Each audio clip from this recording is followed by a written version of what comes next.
welcome to our deep dive, everyone. It's all about media literacy today. Yeah. And we're really going beyond, how to just use all this technology. Yeah. And more into, understanding all the forces, shaping the information that we see all the time, every single day. So absolutely. I've got some really fascinating sources today to kind of help us unpack this big topic. And so get ready to level up those media savvy skills. I think it's like having a superpower, in today's world. I mean, media literacy is empowering you to make informed choices, to navigate this crazy digital landscape, and even, participate more effectively in our media-driven society. Like I said, it's a superpower, It's not just about being tech savvy. Right. It's about understanding the why. Yes. Behind all the stuff we see on our screens. Exactly. And our sources really dive into this by first defining media literacy. Yes. Like what it actually is. Yeah. It's about recognizing how these media messages are constructed, who's creating them, and what their motivations might be. What's so interesting is it goes beyond just consuming, It's about analyzing and questioning and considering all these different perspectives. And that's really crucial when we think about the economic and social power dynamics at play. Yeah, it's like there's this whole ecosystem behind the scenes. Absolutely. All these different players vying for our attention, trying to, kind of influence our perceptions. Exactly. We've got massive tech companies like Google and Facebook. Sure.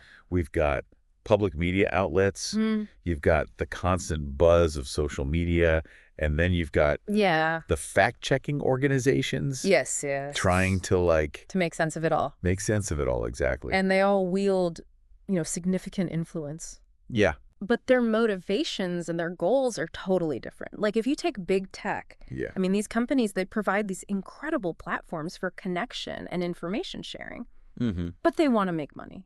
Right. Their primary objective is profit. It's a business. Driven by advertising revenue. Exactly. So then their algorithms, the things that determine what we see on our feeds, are they... They're designed to keep us engaged, clicking and scrolling. Yeah. Which, isn't always aligned with providing the most accurate information. Right. And the most balanced information. Exactly. They want engagement. Yeah. And that often means prioritizing content that triggers emotions. Oh, yeah. Confirms biases or just grabs our attention, which leads to, those echo chambers. Yes. Where we're primarily exposed to information that just reinforces what we already think. That makes sense because it's like our feeds become these little personalized bubbles. And, absolutely. And it's like, reflecting our preferences and our biases. Yes. But then it limits our exposure. To other viewpoints. Yeah. Makes us less willing to consider, alternative perspectives. You're exactly right. And that has big consequences. Yeah. Not just for us as individuals, but for society as a whole. Right. When we are trapped in echo chambers, we can't have productive conversations. Yeah. It's hard to find common ground or even agree on basic facts. Right. And then, you undermine trust in institutions and it fuels polarization. Yeah. Makes it so much harder to address complex challenges. Wow, yeah, that's a lot to consider. I mean, it's clear that, understanding the influence of these tech giants and their algorithms is such a crucial aspect of media literacy. But what about social media platforms themselves? Yeah. They seem to play such a huge role in how information is absolutely. Spread these days. They are powerful tools for communication and information sharing and even social movements. Right. But they're also breeding grounds for misinformation and disinformation and propaganda. Right. The same features that make them engaging, the speed, the shareability, the algorithms, make it so hard to distinguish fact from fiction. Yeah, it's like we're constantly bombarded with information from all directions. Yeah. And it can be so overwhelming. It is. To try to sift through it all. And that's where fact-checking organizations come in. Yeah. They play such a vital role in verifying information, debunking false claims. Right. Providing context, to help us understand these complex media messages. Yeah. And they use rigorous research methods and consult with experts and try to be transparent in their fact-checking process. Think of them as digital detectives working to expose that false information and hold people accountable. They're a valuable resource in this crazy world of online content. So how can we as individuals make sure that we're consuming accurate and reliable information? It's like everybody has a megaphone these days. I know. It's hard to know who to trust. Yeah, that's where, developing those critical thinking skills is so important. Right. And actually, one of the sources that we have outlines a really helpful framework for verifying information. They call it the stop, think, check method.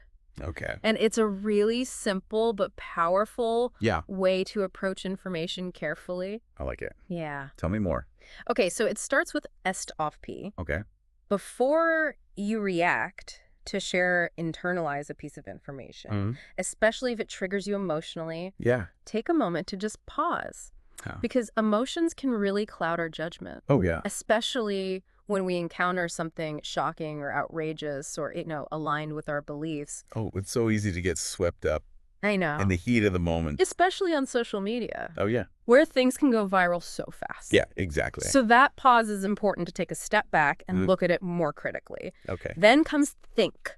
Start asking yourself some questions like, who created this? What's their background, their expertise, their potential biases? What's the purpose of this information?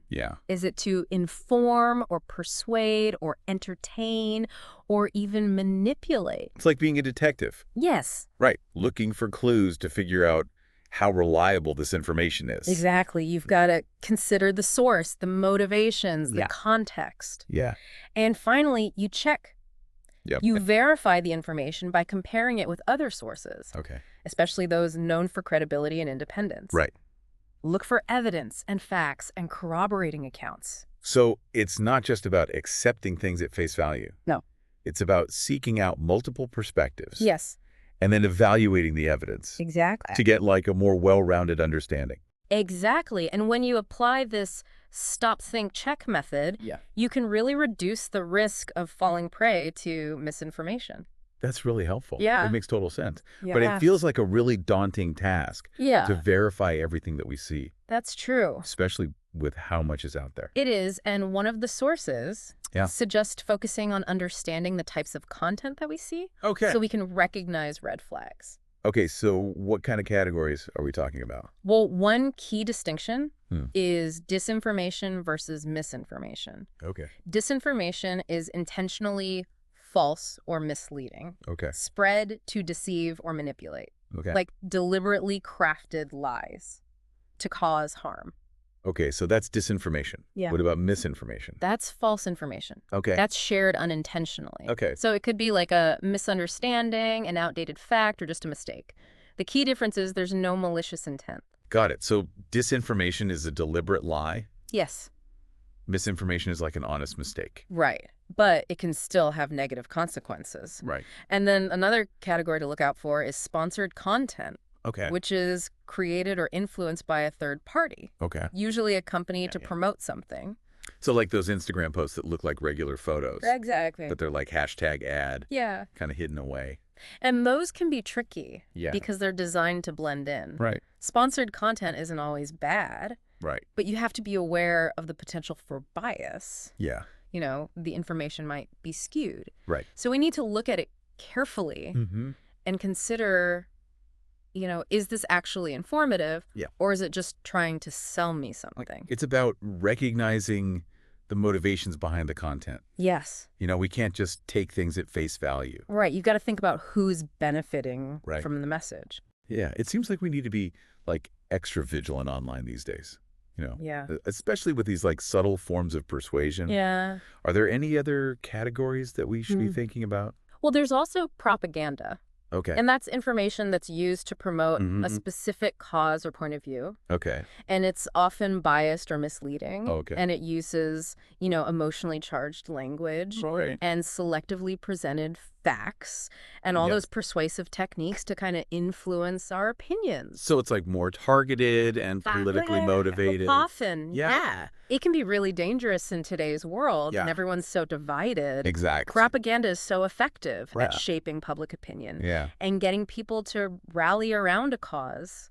You know, because it plays on our fears and prejudices and aspirations. So we really need to be aware of it. Be aware of its tactics. And be skeptical. Yeah, it's like all these different types of content are just like they are intertwined. Yeah. You know, disinformation, misinformation, sponsored content, propaganda. It can all be used to manipulate us. Yeah. Honestly, it's kind of overwhelming to think about. It can be, but knowledge is power. Right. And the more we understand these different types of content, you know, the better we can identify them and analyze them and protect ourselves. That's a good point. Yeah. It's not about being paranoid or distrusting everything. It's about having that critical lens. Yes, exactly. Just so you can navigate all this information carefully. Exactly. Yeah, media literacy isn't about being a cynic. Right. It's about being an informed and engaged citizen. So it's not just about protecting ourselves. Right. It's about empowering ourselves. To like contribute to a more informed world. Exactly. Yeah. Well, this has been so insightful. You know, I feel like I have such a better understanding now of how complex this media landscape is and the tools I need to deal with it. Yeah. Any final thoughts for our listeners as they're going on their own media literacy journey? Just remember, you don't have to be an expert to be media literate. Right. Just start by questioning what you see. Consider the source, look for evidence, and be willing to talk to people who have different views. And the more we practice this, you know, the more resilient we become to being manipulated. Right. And the better decisions we'll make. Such a great message to end on. Thanks. You know, thank you so much for joining us for this deep dive. Yeah, this was fun. Into media literacy. We hope you found it informative and empowering. And remember, knowledge is power. It is. And media literacy is the key to unlock that power. Absolutely. So until next time, stay curious, stay critical, and stay engaged.